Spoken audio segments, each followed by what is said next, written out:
Hello, Kathden fans! Finally, nagbatian na rin at may greetings na, no? Ng Merry Christmas, Happy New Year from Bernardo family hanggang sa Focus on Family, mga kasembreros. So, medyo na-relieve tayo ng konti, no? Dito, mga kasembreros. Tapos, kanina, unahin ko muna yung updates natin bago yung iba, mga kasembreros, ha? Of course.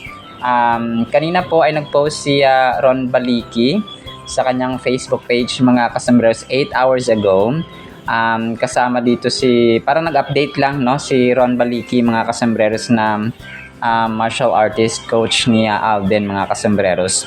So 8 hours ago, Alden Richards and si Catherine McNamara and I, sabi nito, Alden Richards and Catherine McNamara and I on the set of Big Tiger movie love these two amazing people.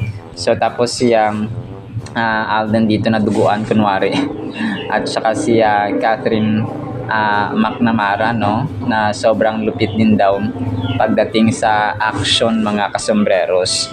So aabangan natin itong Big Tiger movie ni Pops Alden sa susunod na taon, no, 2026. And then 12 hours ago, Solid Kapuso latest update. Kapuso stars in an upcoming Hollywood film still. Yung Big Tiger ito, mga kasembreros, na na-feature lang dito sina Max Collins and of course Alden Richards. Asia's multimedia star Alden Richards and Sparkle leading lady Max Collins star in an upcoming Hollywood film. Hindi ko lang alam kung ano yung magiging role din dito ni Max Collins, mga kasembreros. Kung magiging part ba siya ng kontrabida or bida na side, mga kasembreros. So yun po yung aabangan natin. Medyo late lang yung update ng Solid Kapuso, mga kasembreros, no? Kasi alam natin na matagal na yung kanilang media launch or media conference, mga kasembreros. Tapos, Celebrity Today, 15 hours ago, pinost nila, mga kasembreros. Ito na naman yung issue kay Ma'am Catherine and Sir Alden na nagpunta sa US ang dalawa. Explosive update, confirmed Catherine is spotted with Alden in the US, sending fans into a frenzy and sparking countless rumors about their secret reunion. Was this a simple holiday trip? Or is there a hidden agenda behind their public appearance that nobody expected? Insiders hint at private meetings, sudden flights, and gestures that suggest more than friendship. Coincidence or carefully planned rendezvous? What are they hiding from fans and the media behind every photo? So, ito, wala tayong proof, mga kasembreros, not unless na baka next week ay mag-flight na naman si Ma'am Catherine, mga kasembreros. So, ganun yung kanilang pattern, mga kasembreros. Pagkatapos magbakasyon ni Tisoy, si Tisay na naman ang magbubuk, mga kasembreros, ng flight. Para kunwari, ako munang aalis, bantayan mo muna ang bahay, ganon. And then ito, yung na-repost ito, mga kasembreros, yung sulat ni Ma'am Catherine at saka ni Alden doon sa may dito sa Hello Love Again nung victory party nila, mga kasembreros, final na victory party, mga kasembreros. Pinost ito ni Wilbert Ross na kasama nga sa cast ng Hello Love Again na sa Canada, mga kasembreros. So although hindi mabasa, yung nababasa ko lang dito yung kay Alden Richards. Yung t-shirt kasi na to, di ba, ito yung parang uniform ng cast ng Hello Love Again, mga kasembreros. So, yun po, no. Ang nababasa ko dito ay, Hoy Kakay, si Kakay Bautista. Hinahanap ko dito yung kay Ma'am Catherine. Parang ito yung nasa baba yata yung kay Ma'am Catherine, na pirma, mga kasembreros. So, iniikot-ikot ko na yung ulo ko dito para mabasa ko lang kung ano yung nakalagay dito, mga kasembreros. Wala bang I love you Alden dito? From Ma'am Catherine. Dito, iniikot-ikot ko na ng 360 degrees, mga kasembreros, ang aking ulo para makita ko yung dito yung mga parang wala kasi dito si Ma'am, hindi ko, parang ito sa baba yata yung kay Ma'am Catherine, yung magkatabi sila ni Alden, mga kasembreros. So kasi yung iba baliktad, yung iba naman pa tagilid, yung iba naman pa yung kay dito, kay Joros, sabi niya shout out, no, sabi niya dito, shout out ka bad, komedyante, sabi ganoon, kay Joros Gamboa. So yun po, no, hindi ko na mabasa yung iba. Sana ano lang yung dito yung hindi cursive na sulat para mabasa natin, no. Hindi kaya ng aking malalaking mata ang pagbasa ng mga sana straight at saka tawag dito, yung bold lang ba na hindi siya cursive mga kasambreros na pagkasulat para mabasa natin. Tapos ito, grabe naman si isang fan, no, na maka-comment dito 5 hours ago. Sabi niya ay ang bitter naman ng netizen kay Kath, hindi naman siya laos. Sabi kasi ng netizen dito, wala na po kaming pake kay Sakang, laos na siya, mas gusto namin si Alden. So ito po ay no, ata dito yung parang kay Alden lang daw siya gusto niya mga kasmas at ayaw niya kay Ma'am Catherine, no. Pero yun, wag lang sana natin parang pag ayaw natin, wag na tayo manlait, no. Ito po ay posted ni G Proper, yung nag-comment ng ganito. So ayaw na nga niya, nagbitiw pa siya ng panlalait sa kapwa mga kasembreros. So pag manlait ka ay tingnan natin kung perfecto talaga ang pagkamukha, ang pagmumukha natin. Sabay ganun no. Tapos ito, ang nakaka-intriga itong pinost ni Dubai Palaboy 1 hour ago, enjoying the moment. Parang sinasabi niya dito na na parang nag-enroll si Ma'am Catherine sa isang yoga class. Tapos kasama daw dito yung kapatid, no, ni Mark Alcala mga kasembreros. Pero hindi lang na-mention dito ni Dubai Palaboy. Nakita ko dun sa isang item sabi niya dito ay enjoying the moment 1 hour ago. Mukhang super close at komportable ang mag-sister-in-law to be kasama si Ria Taide. So yung sister-in-law na tinutukoy pala dito ni Dubai Palaboy ay yun nga yung kapatid ni Mayor Mark Alcala mga kasembreros. So parang na-point out niya pala dito, sorry. Kapansin-pansin din ang glow ni Catherine Bernardo, relaxed, happy at punong-puno ng good vibes.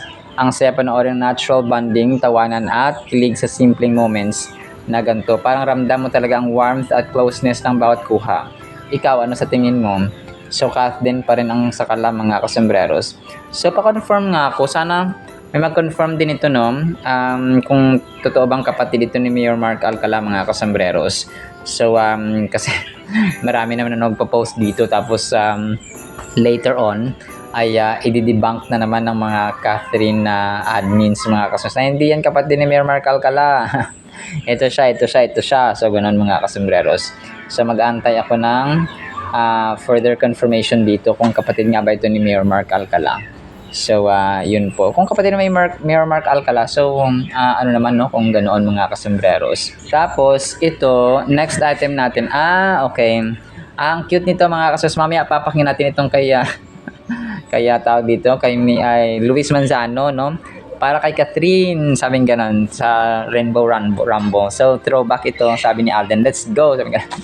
So, syempre, inspired si Soiti, mga kasembreros, no, kapag usapang Saiti, Nutisay. Tapos ito, 7 hours ago, na-feature pala si Alden, no, ng Philippine Star, na isang sikat na tabloid mga kasembreros or publisher sa Pilipinas. Ang Philippine Star ay na-featuring kanyang pagganap nga sa Hollywood film na The Big Tiger mga kasembreros. So Alden Richards takes the leap into international film production. Jessica Sanchez visits Manila. So part ito ng kanilang tabloid or newspaper magazine or newspaper ng December 31. So late lang siya na feature or na publish sa print reading material na article mga kasembreros na Philippine Star. Tapos ito yung time na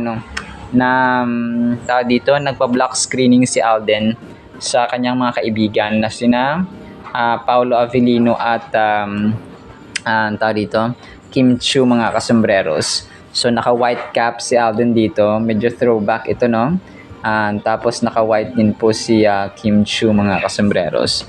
So naka-white cap si Soiti dito. Pero throwback ito. Of course, no, talagang hindi nakakalimutan magpa-block screening ni Tisoy mga kasembreros, especially sa mga taong malapit sa kanyang buhay. Tapos, next item natin, okay. Ito yung parang nag-cheers sila Alden. Nakasama ang, tawag dito, ang kanyang pamilya, no? Pero ito po ay last year na Chinese New Year nila, na New Year mga kasembreros. Kasi nga, di ba, hindi sila pumunta ng America last year. So, sa Santa Rosa, Laguna lang sila nag-spend ng bagong taon. Dito si Daddy Bay. Tapos yung ibang siguro kapamilya at saka ano nila, kanilang tao dito, kanilang mga janitor or something na kasama sa bahay mga kasembreros. So, pero dito ay parang walang inumin, no, si Alden. Pero lang ko nag-ano siya, yung San Miguel Light mga kasembreros. Yung chill, tamang chill lang si Tisoy. And then ito na nga, main item natin. Si Mami Min ang bumati, no, ng Merry Christmas, Happy New Year mga kasembreros. So, specifically ito ay Happy New Year na mga kasembreros na from Bernardo family.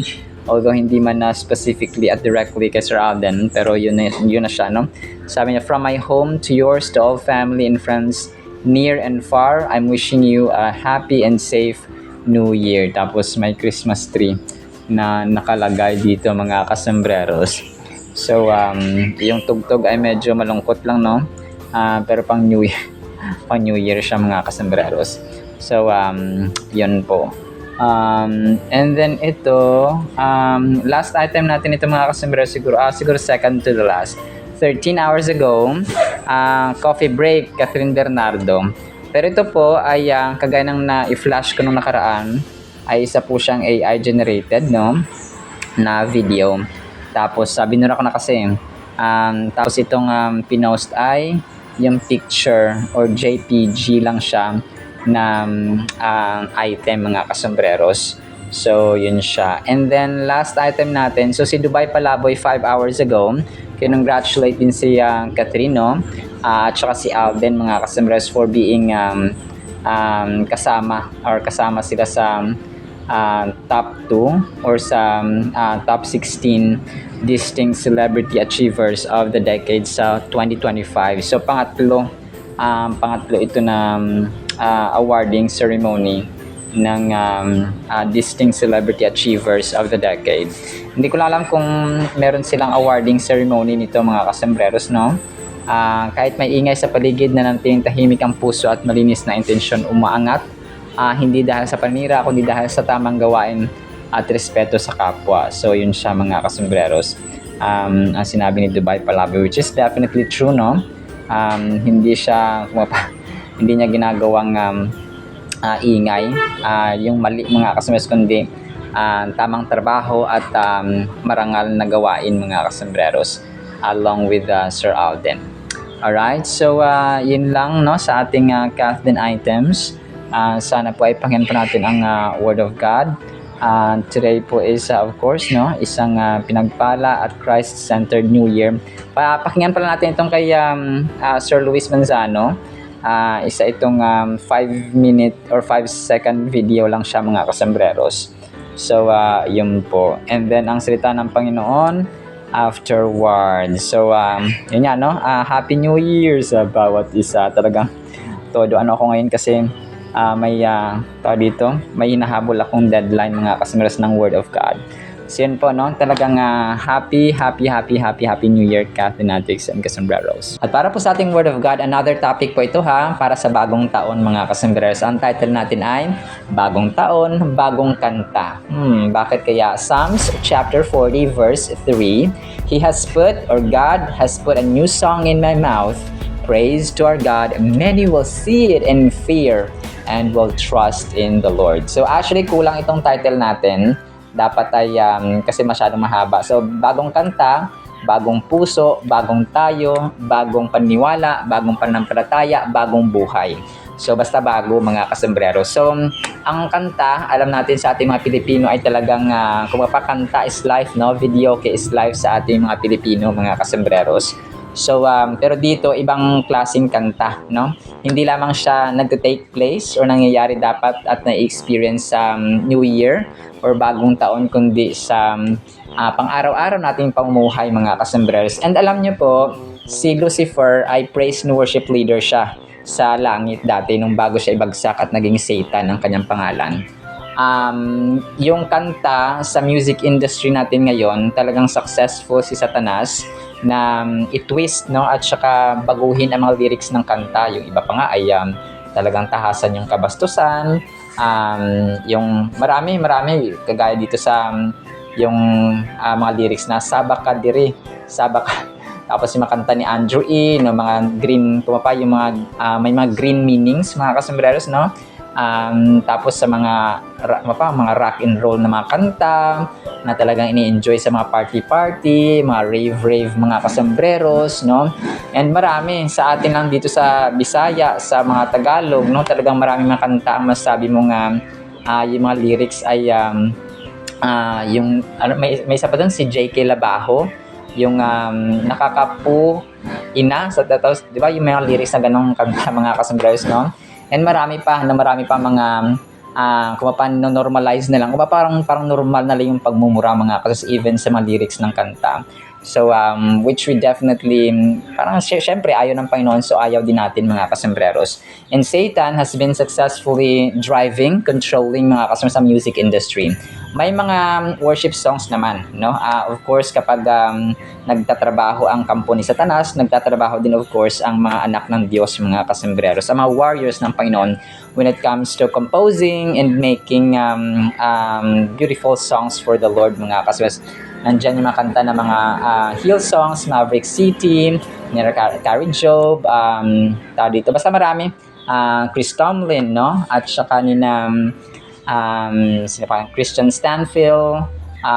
Basta marami, mga kasambreros, hindi ko na maalala, pero pinapatugtog ko po at saka kinakanta, mga kasambreros. So nandiyan, what a beautiful name it is, and the goodness of God in all my life you have. So marahil lang naririnig natin yun, no, sa mga social media at mga videos na napapanood natin sa ating mga cellphones, mga kasambreros. And yun, talagang salamat o Jesus sa pag-ibig mo. So yun yung magawa naman ng mga warriors at mga sundalo ng ating Diyos, mga kasambreros, na para ay mapurihan siya sa kanyang kadakilaan at pag-ibig, mga kasambreros, at kabutihan sa atin. So bagong kanta, bagong taon. So sana ngayong taon ay sa 2026 hindi na yes, kakanta tayo ng mga inspirational songs. Marami na mga inspirational, especially mga folk songs, mga Filipino folk songs, mga kasambreros, yung mga kanta ni Gary V, no? Gary Valenciano. So ano rin yun, maganda rin yung mga kanta ni Gary V, no? Yung mga yung mga ibang kanta na kapupulutan mo ng inspiration, mga kasambreros. So okay lang po yun. So yung mga comedy, no? Tapos tuwing Pasko, no? Marami rin naman mga jingle bells, no? Boom, tarat. So mga ganun, okay lang po yung mga ganun, mga kasambreros. Pero yung mga novelty songs, no? Yung mga comical songs, mga kasambreros, so okay lang po yun. Pero yung talagang mga bastos, ayun talaga yung mga sobrang successful si Satan doon, mga kasambreros. Psalms 40 verse 3 carries a powerful message of hope and transformation. So ito na naman tayo sa pagbabago, mga kasambreros. When we look into the depths of this verse, we find a picturesque portrayal of how God intervenes in the lives of those who cry out to Him. So cry out to Him, mga kasambreros, ibig sabihin nananalangin, no, sa Panginoon, mga kasambreros. Kasi kapag bagong taon na, ang ginagawa ng iba, sila bibili ng mga 12 na 12 round fruits, mga kasambreros, yung mga bilog na mga kukumplituhin talaga nila yan. So yung mga paniniwala na minsan nasabi yung anong connect, no, kung hindi ko makompleto yung mga prutas na bilog sa New Year, hindi ako asenso, no? Sabi ko nga, kahit na 20, 100 pa yan ng mga bilog na prutas sa New Year, kung hindi ka naman magtatrabaho, kung wala ka naman pananampalataya, no? Sige, bibili ako ng round na mga prutas, gaya ng oranges, ng mga dalandan, or ng mga grapes, and so on, mga kasambreros. Kung matutulog lang ako buong taon ng 2026, ay wala rin mangyayari, mga kasambreros. Kung kaya pa, okay naman na bumili ka, no? A sort of pagkain ninyo or kakainin sa New Year, mga kasambreros. Pero yun nga, no, kapag doon mo na lang ialay at saka iasa lahat na sige, bibiling ko lahat to para uutang ako para bibilhin ko lahat ng kompleto ang mga ito. So, magbabayad ka pa ng utang, no, after ng New Year's. So, wag na mga kasosyo. The psalmist encapsulates a moment of divine assistance where God has not only rescued him but also infused his life with renewed purpose through a new song. So, bagong kanta mga kasamberos. So, yung iba, alam natin na panibagong set of songs na naman ang magiging sikat ngayong 2026 kasi nga marami namang mga gumagawa talaga ng kanta. So, sa mga love songs, no, okay lang yung ibang love songs mga kasamberos, no, kagaya ng sa Cup of Joe na yung tingin, no, di pinapansin. So, okay lang yun. Pero yung iba talaga yung mga pagmumura na grabe-grabe talaga yung parang kumbaga very malinaw yung yung isa pa, yung isang kanta ng Lord Patawad, so parang ano yun, parang sarcastic yung dating ng mga kasambreros na humingi ka ng tawad tapos parang hindi siya hindi siya authentic, hindi siya nagmumula sa puso. Kasi nga kanta lang siya parang ginawa na nilang sarcasm na lang or irony yung Lord Patawad. So ganun mga kasos. So, marami pa, and yung iba nga talagang ginagamit nila yung pangalan ng Panginoon sa walang kabuluhan mga kasmeros, which is one of the commandments mga kasmeros ng Panginoon. So kung mahal natin ang Diyos, wag natin gamitin ang kanyang pangalan sa walang kabuluhan mga kasomberos kasi hindi yung kalugod-lugod sa kanyang harapan. The key parts of Psalms chapter 40 verse 3 focus on tatlong elements daw: rescue, transformation, and proclamation. The rescue aspect indicates God's ability to intervene in our lives during our deepest struggles. It shows us that we are never alone even in our darkest moments. So yun, yung rescue, yung pagligtas sa atin ng Panginoon mga kasembreros, yung saving grace niya ay na-experience natin kapag tayo po ay nasa darkest or lowest moments ng ating buhay. So kasi 'di ba, hindi ka naman pwedeng tulungan kung ikaw ay okay. Hindi ka naman pwedeng iangat kung ikaw ay nasa taas kasi mataas ka na mga kasembreros. So ganun po siya. Kunwari may problema tayo sa health, kapag gumaling tayo, so God intervened, no, and He rescued us from sickness. Kapag tayo ay may problema sa ating relasyon, anak, asawa, magulang for example, so kapag tayo naging nagpatawad ang bawat isa, nagpakamaba at saka nagkaayos, so He rescued us and gave us reconciliation, no? Tapos kapag tayo po ay nagkaroon ng financial breakthrough, no? So He rescued us from financial scarcity or lackness or lackings mga kasembreros. So marami, no? Yung success, protection, nakakatulog tayo ng maayos kapag tayo ay walang tulog ng mahimbing, tapos nagkaroon tayo ng peaceful and sound sleep, no? He rescued us from sleeplessness and anxiety. So marami. Transformation, ang pangalawa, follows the divine act where God does not simply lift us from our struggles, He revitalizes our hearts. The new song symbolizes that we are changed, binago, and renewed, allowing us to rise above our circumstances with a fresh perspective. No, grabe. Fresh perspective. Pag sinabing fresh perspective, yung mind ba na nakakapag-isip tayo ng maayos, nakakapagplano ng maayos, nakakapaggawa ng mga bagay, mga goal settings natin, schedules natin, balanced life, no, ganon mga customers. A perspective that can inspire hope in others. So yun, ang pinakamahalaga, parang si Sir Alvin, nakaka-inspire at nag-inspire ng marami gamit ang kanilang buhay at advocacies, mga advokasya sa buhay mga kasambreros. And of course, no, Ma'am Catherine, as well.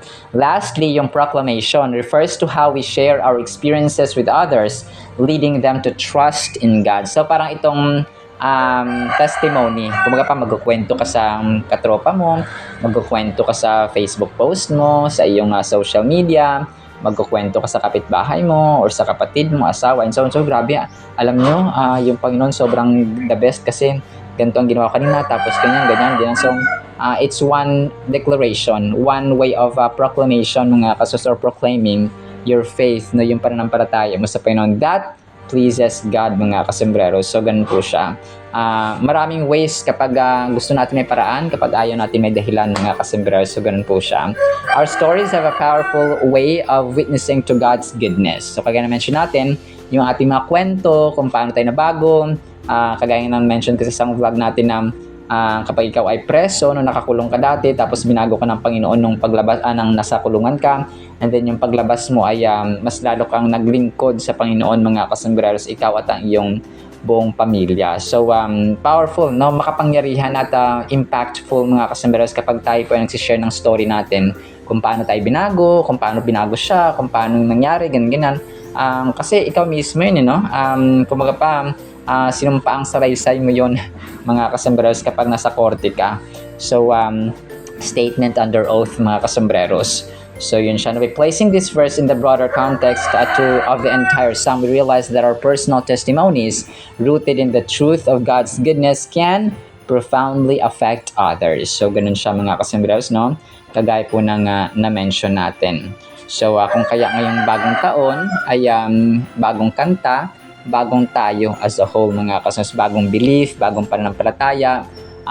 Basta, no, kung dati hindi ka naniniwala, ngayon naniniwala ka na sa Panginoon. Kung dati pasaway ka sa magulang, ngayon mapagmahal ka na sa magulang. Kung dati pasaway ka sa kapatid mo, ngayon mas magiging pasaway ka pa sa kapatid. Hindi, joke lang po. Dapat mapagmahal na tayo ng kapatid kasi hindi natin, kumbaga pa, yung one of the saddest realities of life na hindi natin sila forever makakasama sa isang bahay. Pag nag-asawa ka, so doon mo ma-realize na dapat pala noong magkasama pa kami sa isang bahay ng kapatid ko, mas lalo ko siyang minahal, mas lalo ko siyang pinahalagahan kasi darating pa lang panahon na maghihiwalay-hiwalay din kami. Maging aking nanay, tatay, no, kasi magbubukod ka na kapag magkaroon ka na ng pamilya, mga kasambreros. So, kapag nagre-reunion na lang, no, yun na lang, mga kasambreros, ang kung mapaparaan na nagkakaroon kayo ng bonding. Whereas, sana nung maliit pa kayo, nasa isang bubong kayo ng mga kapatid mo, ay ginawa mo ng bonding moments yun. So, yung din dyan minsan yung magulang, kung how they discipline, kung paano pinalaki yung kanilang mga anak, mga kasambreros, ay nagmamatter din po, of course, kung paano nila i-approach ang kanilang kapatid, tratuhin ang kanilang kapatid, asawa, anak, magulang, etc. Alright, so bagong taon, bagong kanta, bagong tayo. Sinama sa ating Word of God, ha? Nawapay pagpalain po tayo ng pag-ibig, pananampalataya, pag-asa, and bagong mindset, mga kasambreros, bagong kanta para sa Panginoon ngayong 2026. In Jesus' mighty name we pray, the author of transformation, faith, yesterday, today, and forever. In Jesus' mighty name we pray, amen and amen. See you sa next time, mga kasambreros, paalam po. I love you.